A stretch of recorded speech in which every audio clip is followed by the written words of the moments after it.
How to fix Windows activation error 0xC004F025. Hello guys, this is Atticus and welcome back to another tutorial video. In today's video, I'll teach you guys how you can fix Windows activation error 0xC004F025. So without any further ado, let's dive right into it. So to fix this error, what you'll need to do is there's a code that you'll need to run on your command prompt. For that, open up your CMD. And after you open up your CMD, what you'll need to do is you'll need to run this command. Now, I'll be sure to provide this in the description down below.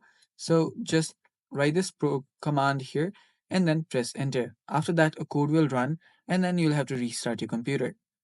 Restart your computer, and after you restart, what you'll then need to do is check if your problem is fixed. If that does not fix your problem, head over to your settings and you'll need to head over to system activation. For that, first head over to system. After you head over to system, scroll down until you find activation. Tap on activation, and if you're not active under activation state, if you tap on this drop down button, you'll find a troubleshoot option. Tap on the troubleshoot option and the troubleshoot should fix your issue. And that's all for today's video guys. Thanks for watching. Stay tuned for more and bye bye.